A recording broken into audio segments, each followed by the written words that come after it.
I wrote it on spec. I started on Boxing Day and I finished on New Year's Day. Kira got it probably 10th of January. And Kira emailed back like the next day being like, well, her agents emailed back being like, yeah, she's in. Great. Let's do it. Let's go. And then suddenly Netflix were like, yes, great. Of course we want to do it. Kira's doing it. And Jane Featherstone's like, brilliant. We're doing it. So like it went from not existing at all to being greenlit with Kira Knightley attached in like, I don't know, by February probably. And then we were shooting in August.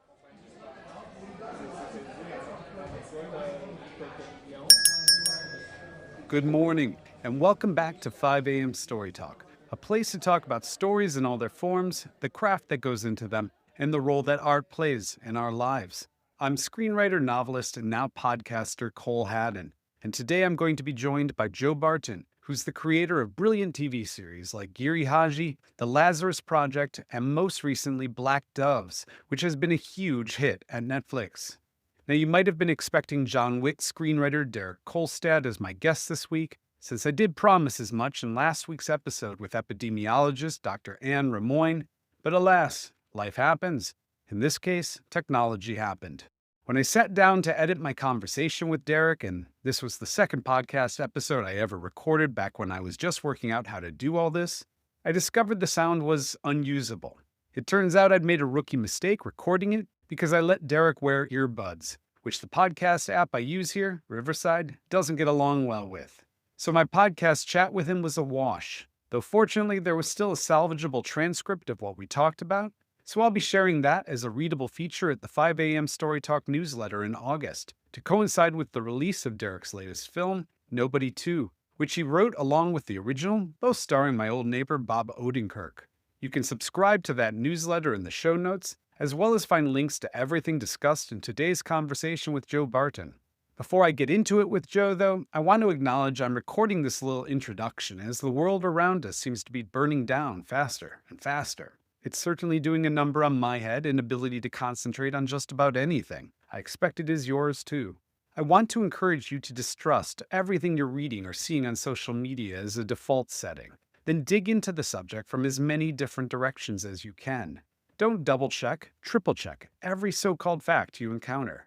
There's so much misinformation posted online, not to mention the sudden intrusion of AI nonsense, that it's more difficult than ever to know what is true and what isn't. I mean, we live in an age where my friends who live in downtown Los Angeles can tell me they're unaware there are protests happening just a mile away. But other people I know in other parts of the United States are convinced LA has descended into some kind of dystopian hell. Only the strongest and most brutal will survive unless law and order is restored immediately.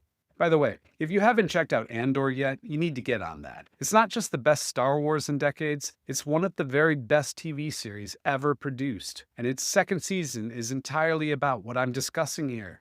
You'll thank me later, trust me. Okay.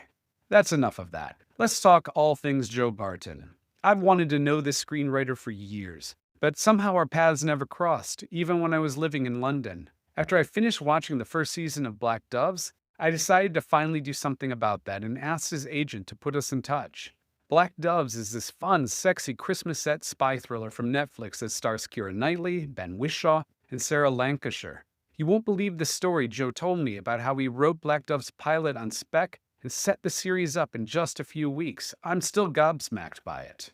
Before he had Kira and Ben shoot their way across London to a soundtrack of Jingle Bells, Joe wrote a slew of feature films and created several other TV series. You should check out his Wikipedia page in the show notes for a complete list. Joe and I will get most specific about Black Doves, of course, and his TV series The Lazarus Project and Giri Haji, the latter of which I wish I'd talked even more with him about. It's a brilliant series. Joe's work exists, I think, in a place of narrative tension between his British culture and his passion for Hollywood storytelling. Like all of us, he grew up on Steven Spielberg films, but he doesn't hide that in his work like I think many British screenwriters do. We're going to talk about all this, don't worry. When this episode is done, you're going to want to stick around for the bonus episode, as always, because Joe is going to be back to discuss a seminal piece of art from his life, Curtis Hanson's 2000 film Wonder Boys, which was adapted from Michael Chabon's novel of the same name. I'm going to keep bringing you intimate conversations like these, as well as minisodes that dig even deeper into the arts and storytelling, so be sure to hit that subscribe button if you haven't already. I know that sounds like salesmanship, but it really makes a world of difference to a new podcast like this one. Same goes for your likes and comments. And don't forget, you can find links to everything discussed in today's episode, as well as to the 5 a.m. Story Talk newsletter in the show notes. Okay, I think that's everything. Let me introduce you now to screenwriter JOE BARTON. Joe, it's great to see you. Thank you so much for joining me today. I'm a huge fan. I'm so glad to finally be meeting you. Thank you, Cole. Thank you for inviting me on. A pleasure to meet you. So how are you doing today? What's life, work, the apocalypse like for you at the moment? Yeah, good, man. What am I doing today? Putting the apocalypse to one side. My son's off school today with a bit of a cold. I feel like I've got a bit of a cold as well. So hopefully I won't be too much sniffing on your podcast or anything like that. But it's good, man. The sun's shining. I handed a script in yesterday, so I'm feeling slightly less deadline encumbered than I was 24 hours ago, but still quite deadline encumbered. But yeah, good. I mean, as good as can be, given everything that's going on in the world. At this point in your career with a family, which I know how much time that doesn't allow your mind to, I guess, take holidays. But after handing in a script, do you have the time to reward yourself for that anymore? Or is it just, oh, I took that off the box, have to go spend time with the kids, take them to school, get the other 5 things I told my partner I was going to take care of done? Well, yeah, I mean, I do. I'm pretty good at still doing the school run and everything and all of that. And, well, my partner would probably she'd be like, what are you talking about? You do nothing. But I've got, we've got our like set things that we do. We have 2 kids, so I do one of the school runs and I do I cook dinner. I'm the dinner cooker and like a couple of odd chores and stuff. So I still do all of that and alongside the writing. What would be my reward? Maybe like a game of FIFA. I allow myself to play a bit of computer games during the day. That's my great indulgence. If I feel like I'm not burdened with work and deadlines and things that I've got to do, or people will shout at me. I used to go jogging. That was I used to really like running. And then about 2 years ago, I got too busy to, I stopped being able to justify leaving the house for an hour to go for a run. So I'm trying to get back into that that's depressing, isn't it? That my reward is exercise. No, I think it was my reward for the longest time, was some sort of walk, at least outside, get into nature. But it's astonishing how quickly you justify not doing it. The deadlines pile up and those small pleasures vanish. The small pleasures vanish. That's true. That's true, actually. Yeah. What a thing to think about. Yeah, got to get the small pleasures back, man. Slowly. Well, so before we get into some of the more obvious craft and life questions, I have something I need to ask you. You've been professionally screenwriting for a long time now. In every meeting we take, producers inevitably bring up some project or world or even a tone that they're now looking for, something like because X just did really well at the box office, or Y turned into the biggest thing on Netflix, and now everyone wants something, like Black Doves, but different, of course. And so it's reactionary, it's lazy, but how does it feel to be the son of a bitch at the moment who did that to thousands of other writers around the globe, maybe even blowing up their current projects in the process, like you may have done to a previous project of mine at one point? And has it produced any epiphanies in you about how the sausage gets made or doesn't get made? Well, I'm fascinated to know what project I blew up, man. Apologies if I did. Listen, that's why I do it. I do it to sabotage other writers, and that's what gets me out of bed in the morning. It's all about crushing your enemies, right? And they're all my enemies. No, that's very nice. It's like, no, do you know what? It's interesting. I wonder with, it's very nice of you to say that. I mean, Black Doves did really well. I don't know I wonder if Black Doves has done that thing of like, oh, we need something like this, because it felt like we arrived on such a wave of espionage shows. Like we were one of several. We had Day of the Jackal, The Agency, Night Agent. So there was like a whole sudden raft. We've just had Black Bag on the movie side, although we're now like a year after we came out, so that doesn't count. But I feel like because we were one of so many shows in the same space, I wonder if that means that the commissioners are now pushing away from that, being like, don't give don't give us anything like Black Does, or don't give us anything like The Agency, because we've all got one. I'm not sure. I mean, I hope not, because I've got like 3 other fucking spy shows trying to get off the ground. I've heard it 3 times now in about the past 2 months, twice from US producers who were looking for something like that, and the other was from a British producer who was looking for something with that fun edge, a bit of the lightness that came with the central relationship. I think in general, something that people were going to enjoy watching and not feel it was just a thrilling drama. Oh, well, that's interesting. So not so much actually the genre, but the tone of some. Yeah. Well, maybe. Yeah. It's a specific kind of tone, and possibly, I wonder. Do you know, it'd be interesting, wouldn't it, at the moment, if commissioners are like, we want stuff that's a bit lighter touch, like don't give us anything harrowing or like too depressing. I mean, that seems to be, from what I hear, a lot of commissioners are looking for almost like hard comedy, continuing drama, like almost sort of soapy stuff, like workplace stuff, like almost like back to those traditional, easier to watch shows, or like, I guess, undemanding and things that are gonna sort of lift the viewer up. And maybe that is a reaction to other shows that have done well, or it's just a reaction to the times that we're living in, or anything like that. But yeah, well, I don't know. It's interesting. But basically, I mean, it's all you got to do. I mean, if you want to write something that has the same tone, you just make everyone, just for a few gags in, man. You know, just make everyone a bit irreverent and silly. That's all you have to do. Have no one take any. Well, I do what Black Does. All the characters, no one took anything seriously until they took things incredibly seriously. Like, I feel like that's always, like, there's a campness to it, I think. And I think to a lot of the things I've written, I would say they're in a sort of kind of camp drama, which is that, and I was trying to figure this out in a sort of self-obsessed way, probably thinking about myself, what makes me tick? But no, like, I think the characters in Black Doves and a lot of the things I've done, like, yeah, they don't take anything seriously until they take things incredibly seriously, which is they're heartbroken, or they're in love, or their lives are falling apart. But at the same time, they are acerbic and irreverent and throwaway, and it's kind of like it exists in this weird sort of liminal space between this is real and this is fantasy, and it kind of steps between the two, if that makes any kind of sense. It does. Where does that come from, and how conscious are you of that when you're actually executing your outlines, or however it is that you get to the story that ends up showing up on screen? Is that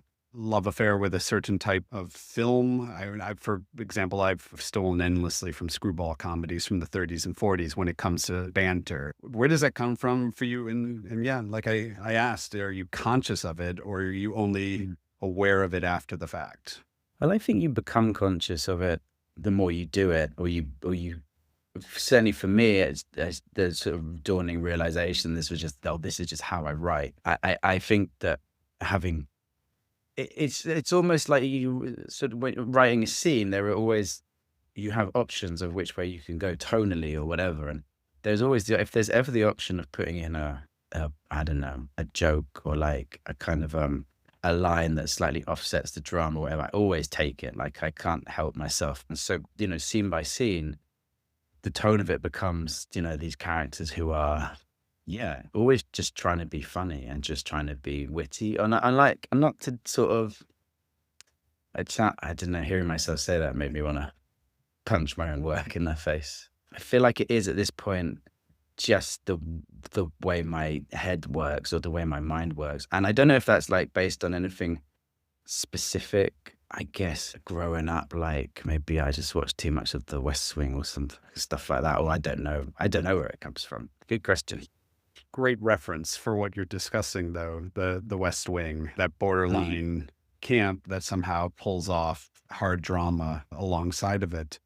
But camp is a bad word, I've found, in British television. How has that worked for you? How did you navigate that? Did it take a while to sort of seduce producers into that tone and trust you with it? Yeah, I think so. It took a while to get my own show, and so maybe it took a while to convince people to let me do it. I think the thing is that you sell it as, I think it's how you present it to people.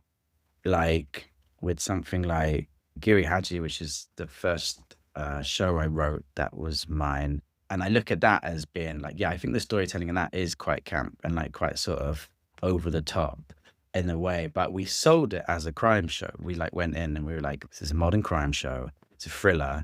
It's holding a mirror up to society. It's about relations. You know, you sell it with all the usual bullshit that you sell things with, and like, this is what it's very, you know, and we're like, and it's going to be, you know, it's going to be funny as well. There's going to be lightness, there's going to be darkness, there's going to be romance and pathos and all this stuff. And then you sell it as this kind of thing that they understand. And then, you know, once you've got the money, once they've said yes and they've greenlit it, then you can, you know, you go away. And then the trick is to navigate making something as you want to make it with people who are watching over you, who have paid for the whole thing and maybe want it to be a certain thing or whatever. So, and then you're into the practicalities of just like, you know, how good are your producers? How good are your commissioners? How much do they trust you? How much do they, you know, and how good is the thing you're making? Can you get away with it? But yeah, I don't know. If you walked in and said, I'm going to make a camp crime drama, I don't know. Some people would go for it. Some people wouldn't. But yeah, it would be harder probably. It's a tone I found that I had to just, similar to what you're saying, just not bring up until I executed a script, and then inevitably on that side of the conversation. And this is in London more so. Once they can read it, then they get the surprised look on their face because they didn't understand that there could be such a lighter touch to it, something that might make you like the characters, which I think is something you do spectacularly well. You create characters that I want to spend time with, which isn't always the case in straight dramas. Dramas they have compelling characters. They're not necessarily people that you want to know. And I really like your characters and want to go with them wherever you're taking me. Thanks, man. That's the aim. I mean, I think it's about priorities as well. Like different writers have different priorities about what they want and like how they view the characters. And for me, it's always character first over story versus something like Line of Duty. You watch Line of Duty? Yes, yeah. and Jed Mercurio show, which I think is, you know, it's a very good show and it's very, you know, it's done really well and it's a bit of a phenomenon, certainly in the UK. I always look at that and I think that's, again, like that I always watch. I'm like, that's an example of a show, I think, which is very weighted towards plot and incident and the characters are sort of vessels for that in a way. Like watching, you don't necessarily spend that much time with them at home, or you don't necessarily, you get to know them. Obviously, it's like five seasons with them and they're well acted and you know, all that kind of stuff. But it's less interested, I think, in the personal lives of those characters or the sort of, you know, hopes, dreams and aspirations, all that stuff. Whereas for me, it's much more, that's the stuff, that's why I'm writing it. Or like most of my projects come from an idea about a character or an idea about an emotion or something very human, and then you build out the plot from that. The only time I think that it's been the opposite of that is I did a show called the Lazarus Project a couple of years ago, which is about a time traveling group of people. What was it about? They were a group of like they were like time cops, really. They had a time machine and they went back in time to stop, you know, the world ending when bad things happened. And I always really struggled writing that show, which I really enjoyed it as well, and I like making it, and I really like the people I made it with. But that was always the hardest show I've written because it came from the nucleus of that was a plot idea. It was, oh, what if there was this group with a time machine? They could blah blah. Whereas everything else has been like, what would it feel like to be a Japanese detective in London, or what would it feel like if you were a spy and your secret lover had just died or whatever. And I always find if you start from a human character point of view, that's so much easier than, and I personally find it really difficult to write from a plot standing. So I think that's probably why most of my shows feel more based in the human and the emotion rather than the, you know, 3-act structure and the ABC of the plot. Lazarus Project is the one that ruined one of my projects at Oh, really? Oh, sorry. It's all right. We all have too many projects and something always blows. to lose one. What I don't know enough about is you as a human being. Where did you grow up? Who were you as a kid? Where did I grow up? I grew up I was born in London, and I moved to where I live now, Brighton, when I was about 7 years old. So primarily grew up down here, which is, for your listeners who don't know, Brighton's a seaside town about an hour south of London. It's like a little mini London on the sea, really. Nice little liberal town. And I've lived my whole life, I've just lived between Brighton and London. I've just bounced between the two, really, and sort of settled here about 10 years ago now. So yeah, that was it, man. Just grew up here.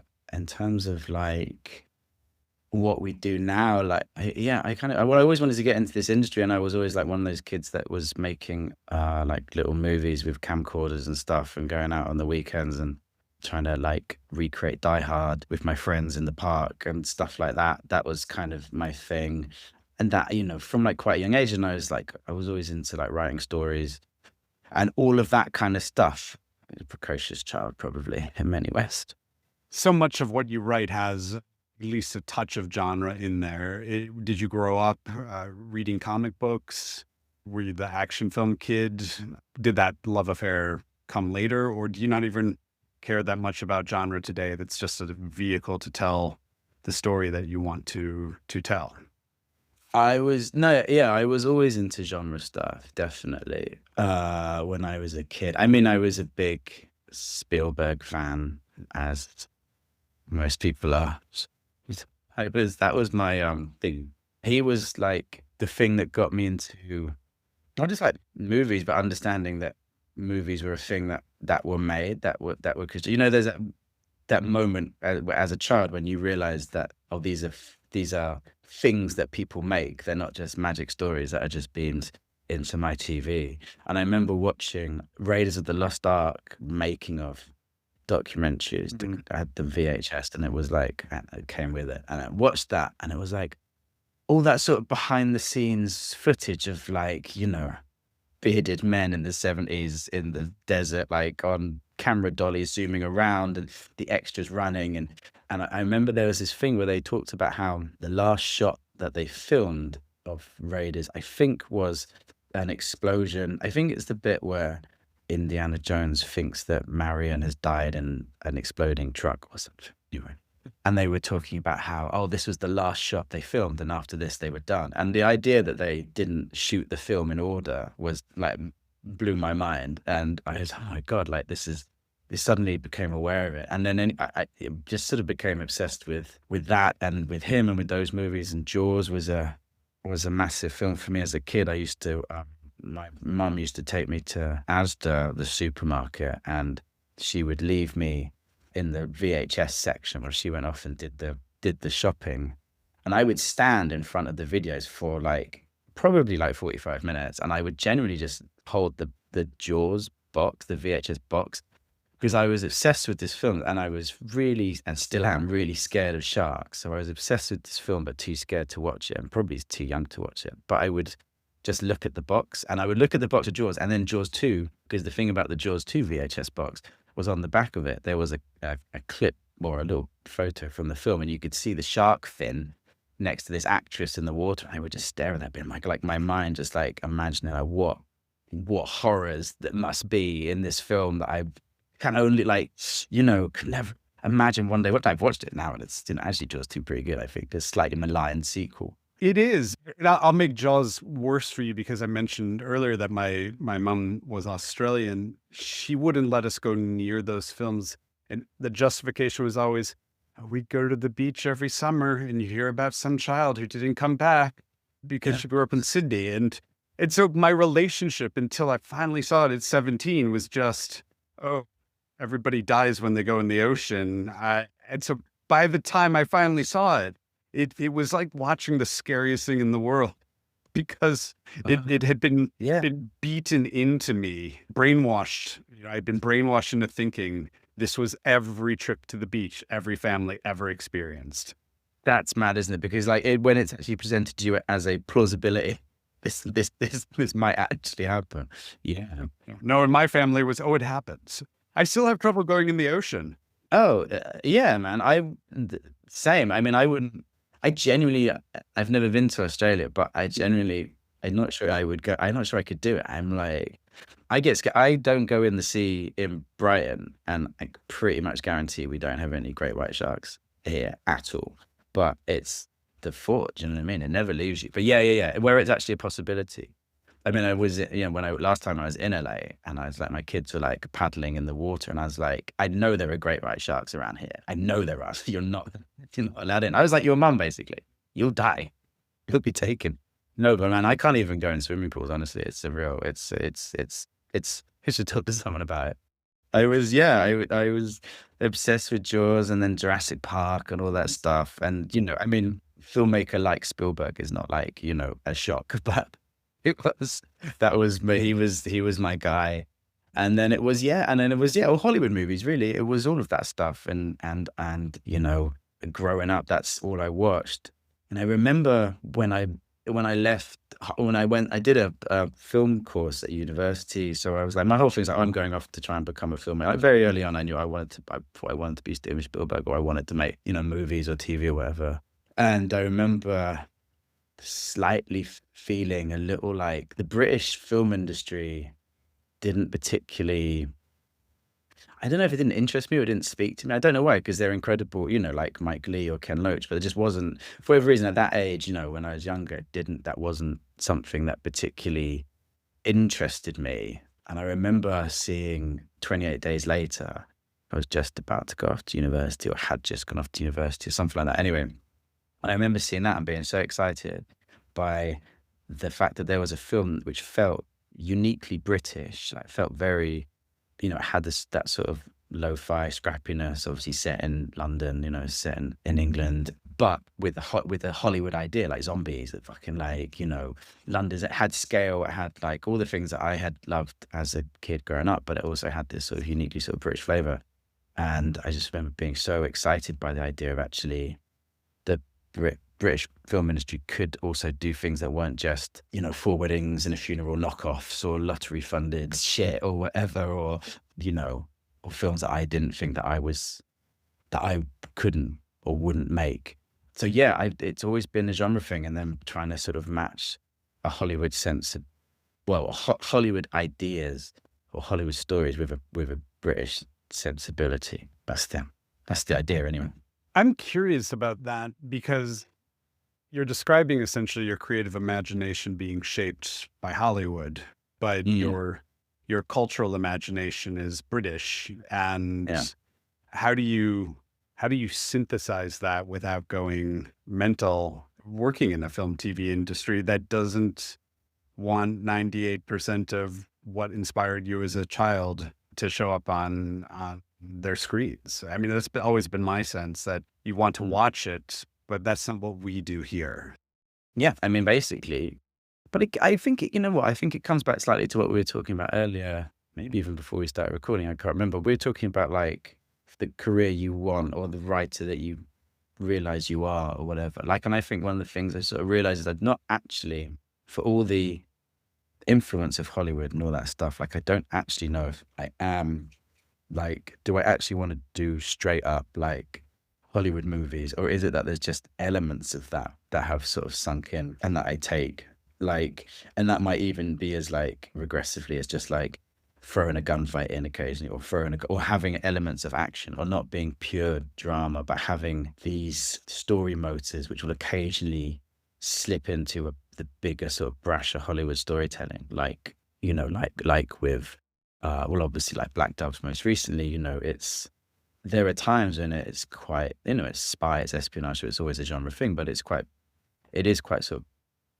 British, and there are times when it feels, more sort of on that sort of British drama scale. But then we'll throw in a big, gunfight, or someone will jump out of a window while a building explodes or something. So you're obviously like, you're injecting a little bit of like Hollywood into a story which isn't trying to be fully in that, I don't know, genre or whatever.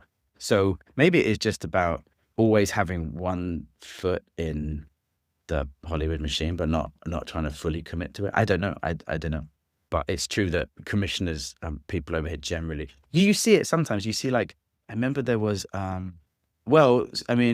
Wright's movies, Hot Fuzz was a very, like, I remember him talking about, like, what if there was a Hollywood movie set in a small town Britain, and like, what would that be? And that's interesting. So there's occasionally like people will sort of do it and acknowledge it. When we were first emailing, we talked about the loss of mid-budget films, and we're talking a lot about films. So I'm just going to guess, like me, your first aspiration was to write films. Yeah, it was films definitely. Because I mean, when I was a kid, it was pre golden age of it was pre like TV really kicking off. So yeah, definitely it was movies. And it was originally like I wanted to be a film director. I didn't really know that they were written. Like many film directors, I didn't realize that films are written. And it was that I wanted to do. Yeah, so it was movies. And I'm trying to think of like when I was a kid, what TV there was. Like, I feel like I remember my parents watching Inspector Morse and Cracker and stuff like that, which are good shows. But yeah, I didn't have any desire to do that at the time. So yeah, film and then TV became the thing. I guess I realized quite early on in my career that the experience of a film writer versus a television writer, very different. One is quite nice and the other one is not so nice. I think that was one of the first bits of advice I was given by my agent when I moved to London. My British agent said, why do you want to write a film? You're not even going to be able to pay for your rent. Financially, not as good. But then the big thing when I was getting into was less, to be honest, the money and more just the way that you were treated, but like just the kind of creative control that you would have in television versus films. That was the big thing for me. That was the big kicker for me, finding out that if you worked in television as a writer, you had the potential to be much more not in charge, but just involved in the process. Whereas writing a film, you're just like this guy, just like, oh, that's the writer. You do your script and then you just fuck off. That no one talks to you again. And I think that's where the advice that I got came from, which was, you're so irrelevant. You are so unimportant. You are going to be paid exactly that amount. I don't think you'll experience respect. This idea, especially coming from America, you look at British film and you think this is some of the best in the world. And then you're told, no, don't do that. Just stop now. Go to television. That's where you want to go if you want respect. It was a little startling. Yeah, it really is. Did you find that like, okay, when you were doing that film, it was just like, that's what the money's for, kind of like to take the lack of clout? Sorry, in the UK? Well, in America. So you'd done films you'd done the Hollywood thing, and was your experience like they give you more money because they treat you worse? Do you think that's what it is? Absolutely. No, that's start to finish. It was always made clear almost from the first note session that I was going to be replaced. Not because I was going to fail, but there was no way at some point they weren't going to bring on at least one or two other writers. And I remember my fourth job, this studio executive who loved me said, this is one of the best scripts we've received all year. You have exceeded every expectation we had of you, but you know what happens now. And I thought, no, I actually don't. I'm quite new at this. I'm just writing things I care about. So we just need to put a bigger name on it. Somebody just to make the actors feel more confident, at which point I found out what they paid the Oscar-winning screenwriter to come in to fix me, which at that time was to make it more British. This writer was British, which somehow resulted in it being less British. And then they hired another British writer to add the fun in and the British back that had been removed to essentially restore it to my draft. And you realize that I couldn't even buy it back at some point in the future because they had wasted so much money in development.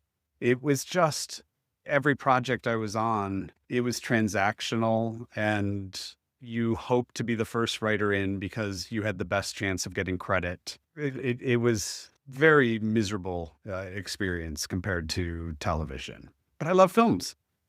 I'd much rather make a film than write a television series. It's a strange syndrome. Yeah, I mean, it is. Is it that? What is it for you then? Is it the moment when you're sitting in you know, a dark theater, and you know, when the lights go down, and the film that you've helped make, is that just that? Is that experience so powerful that is what it makes the rest of it kind of worthwhile? I think I was programmed as a kid to love film. Sitting in that movie theater feels like a religious experience to me. And I think television approaches that, or at least it used to. It's become fractured. You know, there's too much on. Everybody isn't watching the same thing. So to create something people share that matters in some way, that's become harder. But it's also, I like close-ended stories. It's especially, I like dramas. There are a lot of dramas that you don't want to watch 10 hours of. An example is I absolutely love Baby Reindeer, but I would have loved Baby Reindeer a lot more at 2 hours or 2 hours and 10 minutes. I would have known I was trapped for that period, and I would have left, and I would have had a more transcendent experience, to use a hyperbolic word for it. But it would have been a different experience than watching it over 15 days on Yeah. my sofa. Interesting. So it's actually the actual experience, and also just the structure of the story and how you are consuming it. Yeah. It doesn't need to be 6 hours. And also, I'd like to watch this. I'd like to leave my house and sit in a different building and watch it, and then walk out into the sunshine and think about all that kind of stuff as part of the experience. Yeah. Yes. The place we've just moved to, we found out there isn't a movie theater for 45 minutes in every direction. And I almost thought we should break our lease and move somewhere else. This is mad. Think of the great 45-minute drive homes you're going to have talking about the film you've just watched. Yes. Getting home at like 2 a.m. So I wanted to ask a couple more questions about Black Doves, because it's what I think is most on people's minds at the moment. And so I'm curious about the tone. We talked a little bit about this, but you don't seem uncomfortable rubbing shoulders with the Hollywood buddy comedy. It's legitimately fun. I think that tone is what made it so special. I love the characters because of that. And so I'm just curious, how does this kind of story happen in London, in the UK? Well, this one happened. So this was like the whole thing came together in a sort of mad, incredibly serendipitous way. Like, I've never experienced, I know one that had worked and really had ever experienced something like this before. But like, basically it came about the very, very start of it, like the idea, it was a number of different little things that kind of coalesced, which I won't like bore you with all of them, but there was things like, I guess, things that you could point to as inspiration. I read an article this woman had written.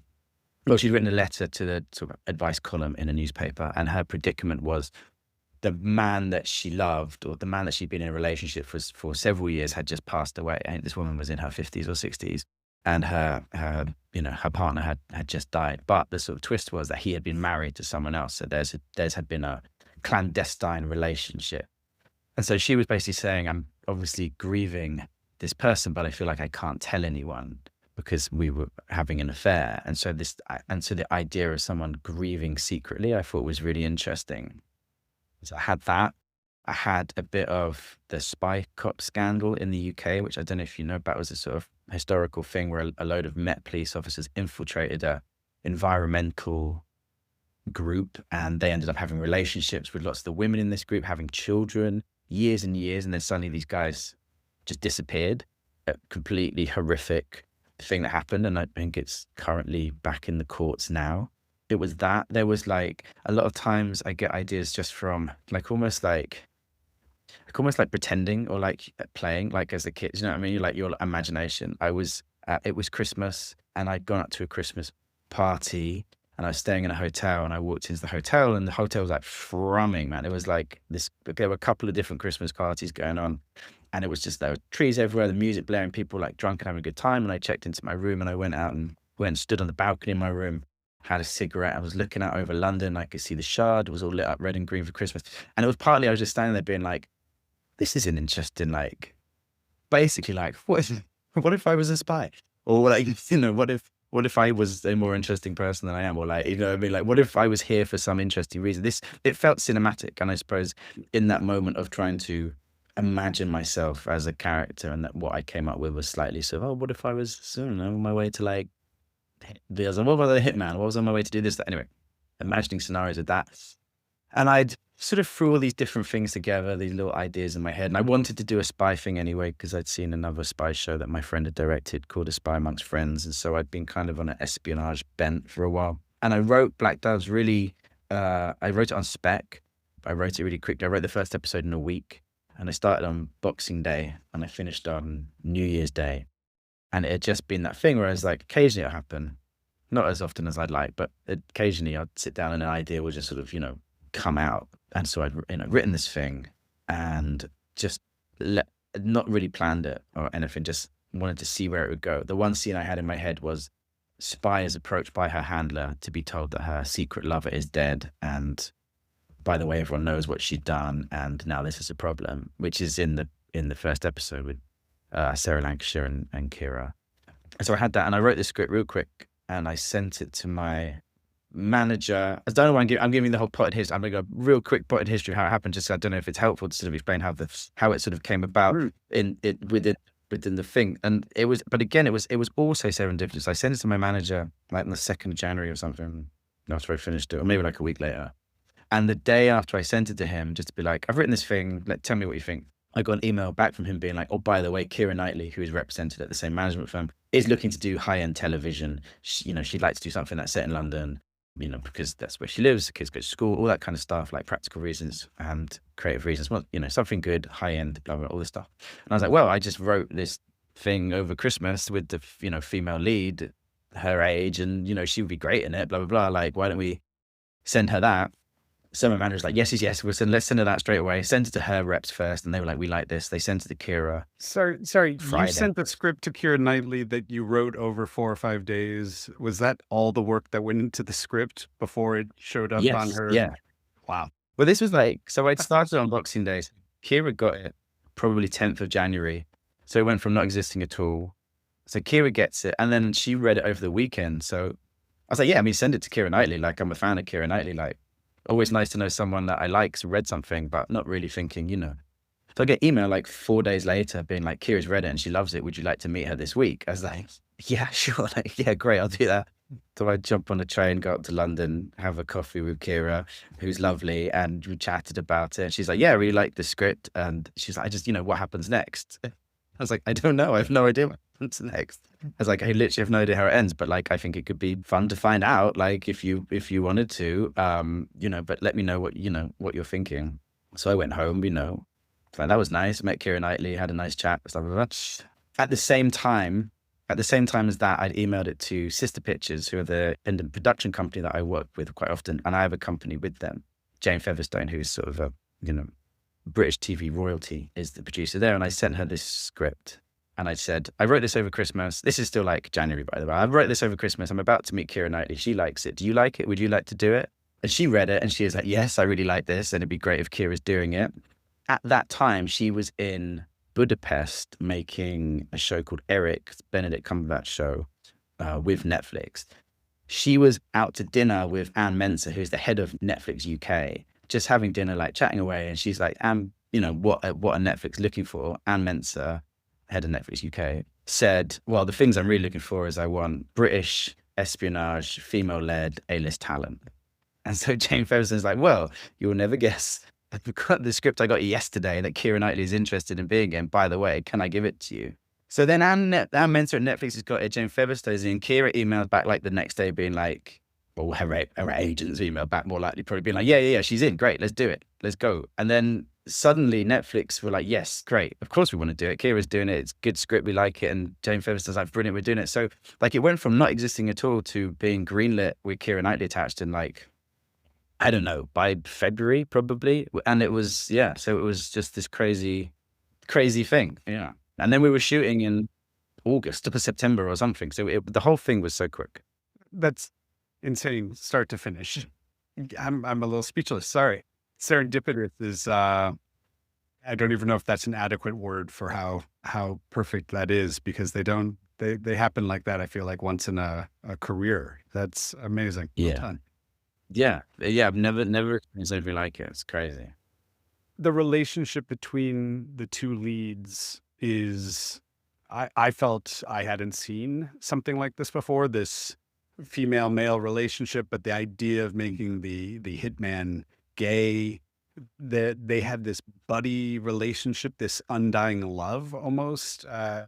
for each other. Everything about it, by the end, I want to just sit down at the table with them. I want to Mm. be there with those characters. Did you understand that relationship from the start, that that was the heart of it, or is that something that developed over time? No, no, that was always baked in really early. Like I always fundamentally wanted to write something about friendship. And because the premise was this woman whose secret lover has just been murdered, so it was never going to be a romantic, it was never going to be, oh, you might put a man and a woman together in a spy thing and make it romantic. It was never going to be that. And so I knew I wanted to pair her up with someone. I knew she's a spy. I wanted to do a thing about hitman. And I was like, I want them to be friends. I just want it to be platonic because I'm really interested in writing about friendship and platonic, like platonic love, and actually how that I'm always really interested in those relationships, which I think get underserved quite often in film and television, like just stories about friendships, which I just think it's what, over the course of our lifetimes, those relationships are so important and less clearly important than, well, not less clearly, but like they're so important. And it's obvious to write about families, obvious to write about romantic relationships, but friendship is such an important part of our lives and sometimes harder to hold on to than other types of relationships. So it almost means more. So I'm really interested in that. And I always wanted to, and I sometimes struggle to like how to articulate this without sounding like I'm just this sort of outsider. It's like I want to write about these people, like whatever. But like I was really interested in writing about a straight woman and a gay man and that relationship and that friendship. I've always been really lucky to have been surrounded by lots of gay people, lots of women in my life, and I've always been really just interested in that dynamic and how the gay men in my life and the straight women, how they interact and connect and what that sort of the different kind of friendship that they have and the different sort of shared experiences or what, all sorts of sort of interesting human things. And not in every case, of course, like it's one homogenized group of like, this is what all gay men and women are like when they're together. But I've often found it just to be really interesting, beautiful, dynamic. And it's been explored a lot in film and TV and often in quite regressive ways of like the gay best friend or, the whole, fag hag thing in the 90s, like really like quite like, and other people have written and spoken about it much more articulately than I can, but how almost that relationship was a way to almost kind of start to smuggle gay stories into mainstream cinema and storytelling, all that stuff. It's a really interesting history to it. But I really wanted to write that relationship. And I'd done in previous work, touched on it a bit. There's in Giri Haji, there's a bit of that and in some film work as well. But so I always want it to be, straight woman and a gay man, best friends, come back together, them against the world. He's going to help her, she's going to help him. And that's going to be the emotional heart of it. But yeah, that was day one. It's such a simple decision, but also feels so subversive. An action thriller series with a woman and a gay man as your action leads. And then that neither character, that those qualities are never acknowledged in the series as being extraordinary. There's no commentary about him being gay. There's no commentary about her being an action heroine. Not that we say these things in our scripts, but typically some sort of attention is drawn to it. And the fact that these qualities are mundane in the story is, again, it's such a subversive act. Yeah. I mean, it sort of allowed us to kind of further populate the show with more characters like that.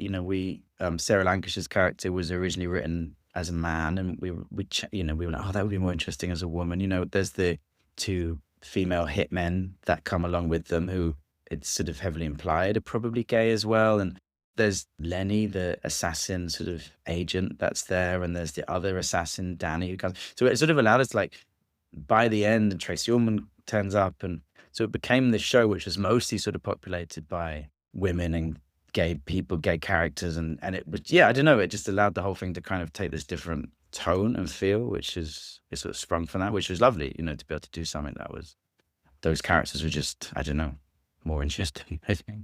Well, so we're going to come back in a moment to talk about Wonder Boys, which I'm really excited about. But one last question for right now. It's a bit of a esoteric one, I guess, about television, but I think it's inspired by Black Doves for me. I've come to believe that peak television ushered in an era of compelling, unlikable characters located in bleak worlds. I alluded to this a little earlier, and I'm beginning to realize I miss spending time with characters I genuinely enjoy in worlds that I want to be in. I'm rewatching ER right now. I'm rewatching Northern Exposure. A lot of the British shows I watch, there's a sense of community or people trying to form communities, which I think is also true of Black Doves. They're forming this sort of dysfunctional but extended family. Do you have any thoughts on that? Do you experience that yourself with television? Because to some degree, I feel like perhaps your work is doing something very different, and maybe that's why I'm reacting so positively to it. Yeah, it's interesting. I know what you mean. I think there is something to be said for, I mean, on the basic level, just wanting to spend time with these characters or wanting to spend time in their world. I always remember my dad, because going back to the West Wing, which as a child, I can't remember when it came out. As a teenager, probably I watched religiously with my parents, who both like loved it. It's like their favorite show, and they've watched it like 6 times through or something. But I always remember my dad talking about, he's like, oh, this bit's so cozy. He's like, oh, this is a really cozy moment. He's like, I really like, it's just nice being here with them, isn't it? Like, God, just like sitting around, like listening to President Bartlett talk. It's really cozy, isn't it? He had this real thing about like, I guess like, yeah, it was like, oh, this is a show about a family. And I think that's always struck me as fundamentally, whatever you're writing, to have those moments where you allowed into these characters' worlds, and that's I always enjoy that. So which always pushes me away from wanting to do anything that's too nihilistic or too, or just too, oh fucking hell, like it's dark, it's depressing, and I mean, you can do incredible drama and work in with nihilistic or depressing or whatever. But for me, I think I watch stuff because I want to feel welcomed into a little world. I'm always like, I love Wes Anderson movies. I've talked about Jaws and Wes Anderson. That's my combination poster behind me. And there's a thing that he always does in most of his films where he has like a moment or a scene where you're just invited into the structure of these characters' lives, or the little world or the little place. Like he does it in The Life Aquatic, where he has that great sort of shot where you just see how the cutaway of the boat, and it's like, this is a sauna room, this is where we make the film. There's enough, you just, here are the characters, this is the world they're in. There's a bit in Fantastic Mr. Fox where you go into Badger's club and you just see, oh, here's where we're cooking dinner, here's where blah, blah, blah. And there's this, he always finds space to just be like, here are these characters that you now love, this is the space they live in, and we're just going to spend a couple of minutes just with them. And I think there's great sort of something to be said for that. And maybe, yeah, as a reaction to, I don't know, the current state of the world or whatever, maybe we will see a return to sort of, I don't know, those sort of ideals. I mean, ER is a great example because you just love those characters and want to spend time with them. And I don't know if that's like a revolutionary sort of thing, but I don't know. I'm trying to think of like the state of, I'm like mentally running through all the shows that are on TV at the moment, and whether they're nihilistic or whether they're sort of found family. I don't know. It's a great sort of, I hadn't really sort of thought about it, but I think that is, for me as a viewer and a writer, that those moments are really important.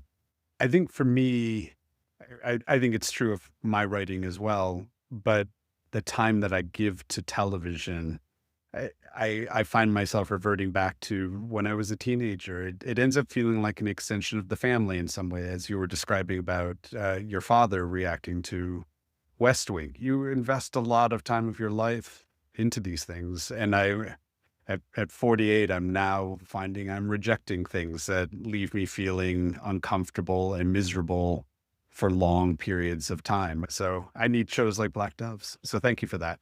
Thank you. As for the rest of you listening today, thanks so much for spending your time with me here at 5 a.m. Story Talk. Don't run off just yet, though. As promised, there's a bonus episode to come. Joe returns to discuss a seminal piece of artwork from his life, Curtis Hansen's 2000 film Wonder Boys, which is an adaptation of Michael Chabon's novel of the same name, a novel that quite literally changed the course of my own life, as you'll find out. You're going to need to become a paid subscriber wherever you're listening to this, though. Alternatively, you can head to the show notes and subscribe to my 5 a.m. Story Talk Arts newsletter, where you'll get access to all my podcast episodes days, weeks, and sometimes even months early, including every bonus episode like this one. You'll also get access to a ton of other arts articles, most of them focused on screenwriting and writing. Upcoming guests of this podcast include Scream 5 and 6, Ready or Not, and Abigail directors Radio Silence, human rights activist Lizzie O'Shea, and Cinco Paul, the co-creator and showrunner of Schmigadoon. How fun is it to say that? Schmigadoon. I love it.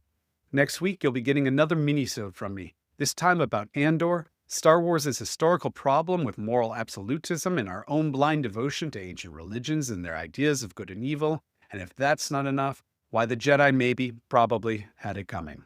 Thanks again for listening, my friends. See you at the bonus episode for some more 5 a.m. Story Talk with screenwriter Joe Barton.